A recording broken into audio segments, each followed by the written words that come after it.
G'day everybody, my name is Lowell and welcome to the channel. So we have a reaction video for us today. This is going to be about the RNLI, which is the Royal National Lifeboat Institution. I think that's what it stands for, which is in the UK.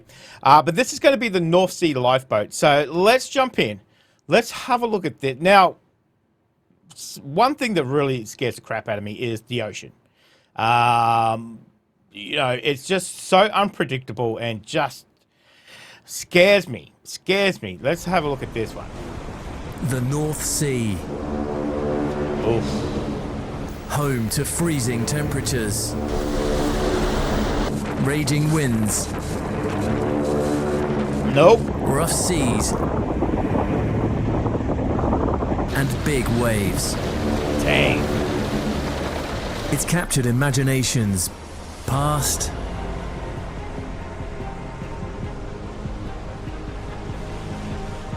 and present. Oh. Nope. It's where thousands of people make their living. On board fishing vessels, working for energy companies, and crewing transport ships. It's a place for recreation, but also a place fraught with danger. It's one of the most challenging patches of water on the planet. A challenge the RNLI must be ready to face. North Sea lifeboats. The sea. Ranging from the Straits of Dover to the Orkney and Shetland Islands, and the edge of the Norwegian Sea. The North Sea encompasses 750 square kilometers of seawater. The water temperature averages 17 degrees in the summer and 6 degrees in the winter. Ooh, that's cold. The air temperature can drop as low as 0 degrees. Winter brings frequent gales and storms to the area. Storm surges in particular can be deadly.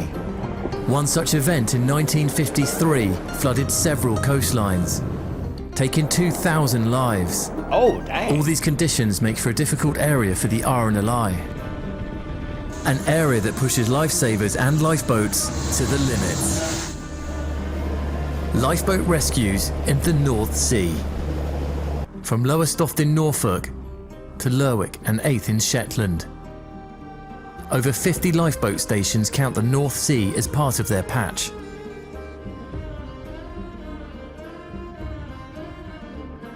Inshore lifeboats operate close to shore. Their speed and maneuverability and ability to operate in shallow water makes them a vital part of our life-saving operations. Dang. It's the all-weather lifeboat fleet that have to be ready to venture further out. I gotta say, those boats look pretty sturdy. Pretty bloody sturdy. I mean, I guess they have to be, don't they? Often spending hours at sea, Dang. battling the big waves and storm conditions to answer desperate calls for help. Some of the most difficult and arduous rescues in RNLI history have taken place on the North Sea.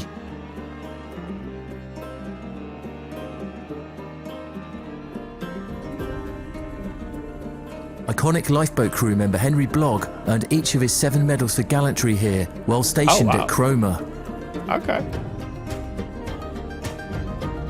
In April 1973, Bridlington lifeboat crew took on hurricane conditions to locate a fishing vessel that had lost power. Despite heavy snow and force 12 winds, the lifeboat crew evacuated all 5 on board the stricken fishing vessel. Coxswain John King was awarded the Silver Medal for gallantry for his part in the rescue. In 1966, the lifeboat crew at Walton and Frinton spent over 26 hours on duty, as they launched 4 times to go to the aid of a grounded steamer, navigating a heavy break-in swell and strong winds to bring the casualties to safety. Coxswain Frank Broom was given a bronze medal for gallantry for his leadership through the marathon rescue. The most recent gold medal winning shout also took place in the North Sea, the rescue of the Green Lily, 19th November 1997.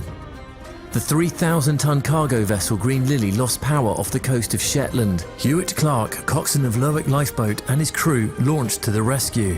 Navigating 50-foot seas and force 11 winds, Hewitt manoeuvred the lifeboat alongside the casualty vessel, while the volunteer crew stood on deck and hauled the casualties on board the lifeboat, bringing 5 people to safety. A rig arrived and towed the Green Lily to a position where a Coast Guard helicopter could evacuate the remaining crew. One by one, they are each airlifted to safety. Tragically, Coast Guard winchman Bill Deacon lost his life in the rescue, swept overboard as he waited to be pulled to safety, having sent the casualties up ahead of himself. Coxswain Hewitt Clark was awarded the Gold Medal for Gallantry, and his crew were each awarded a Bronze Medal for Gallantry. Out on a shout into the North Sea. What's it like being out on a rescue in the middle of the North Sea? Stephen Manson, the current coxswain of Lerwick Lifeboat, described what it was like to head far out to sea. My granddad always used to tell me, always be scared of the sea because it's always technically trying to kill you. And we do deal with bigger seas than you get in most other places in the world, and colder. But sometimes you can feel a little bit vulnerable. It's definitely a sea to be respected.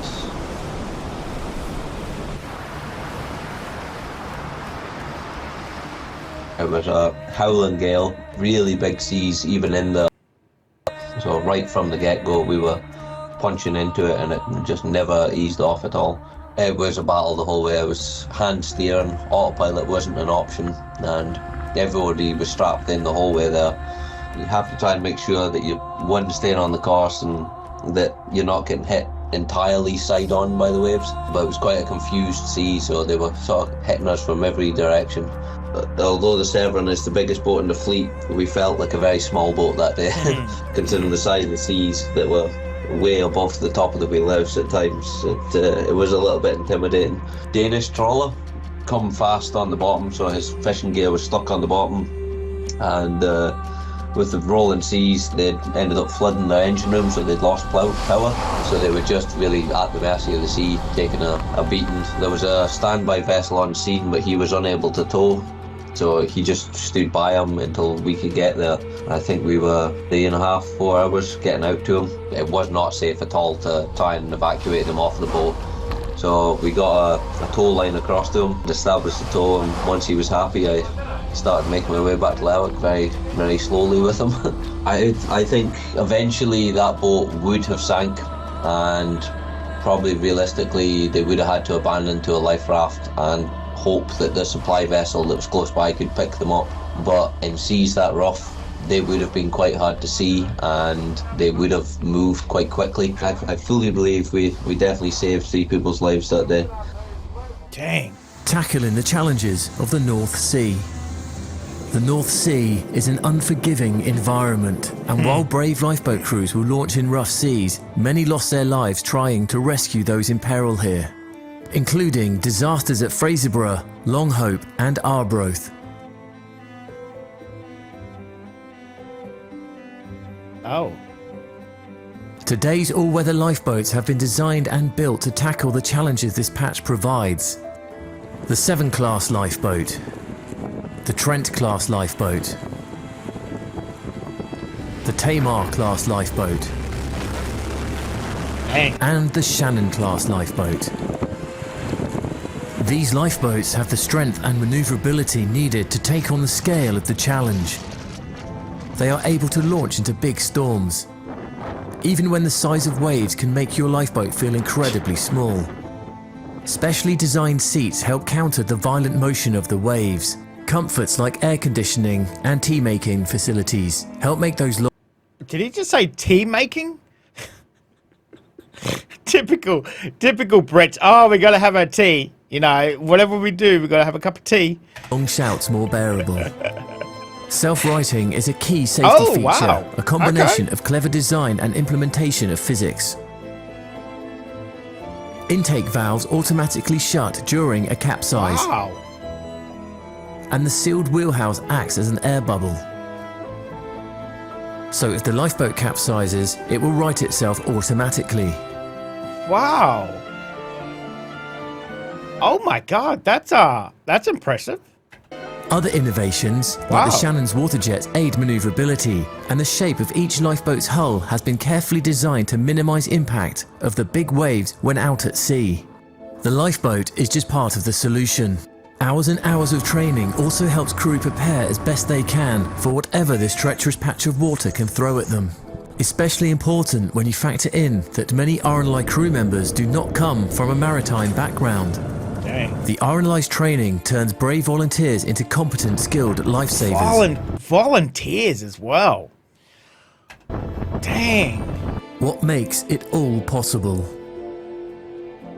The North Sea may be one of the most daunting places to crew a lifeboat, but when the call to rescue comes in, brave volunteers will drop everything to launch to the rescue, thanks to their dedication and courage and the support they receive from people like you. Your kindness powers their courage. It gives them the kit, training, and lifeboats they need to launch into the North Sea, making this vast, treacherous patch of water a safer place for everyone. That is crazy. That is crazy. That job that they're doing, unpaid volunteers, obviously people who feel, you know, very strongly about this this calling, going out there, you know, putting their life at risk, rescuing others who are at risk. That is amazing. That is amazing. As I said, the sea is somewhere that scares the crap out of me because you never know what's going to happen. It can go from calm to horrendous in moments. And then, you know, as I said, you know, they're out there battling 50-foot waves and stuff. It's like, mind you, as I said, you know, the boats look pretty sturdy, self-righting boats as well. They're obviously got this technology to put to use to be able to rescue people. But man, that's still a tough job out there. I definitely tip my hat to people who do this, who go out there as a volunteer and just make the world a little bit safer in this stretch of water in the North Sea. That was fascinating. A little bit of the history, a little bit of how it does, and that gentleman explaining, you know, when they went out and, you know, 4 hours it took them to get to this boat, you know, and then obviously just tow it back very slowly back into shore. So that's pretty tremendous work that they're doing for everybody else as well too. So I definitely tip my hat to them. I will put the link if you want to donate to this worthy cause, to this charity. I will put the link in the description. You can make a donation across to there. So guys, thank you very much for joining me. Make sure you stay safe, and I'll definitely see you in the next reaction video. Oh, you're still here? You want more content? Why don't you check out my Patreon down here? You'll get plenty more content and some exclusive videos over there too. If not, why not check out this one over here?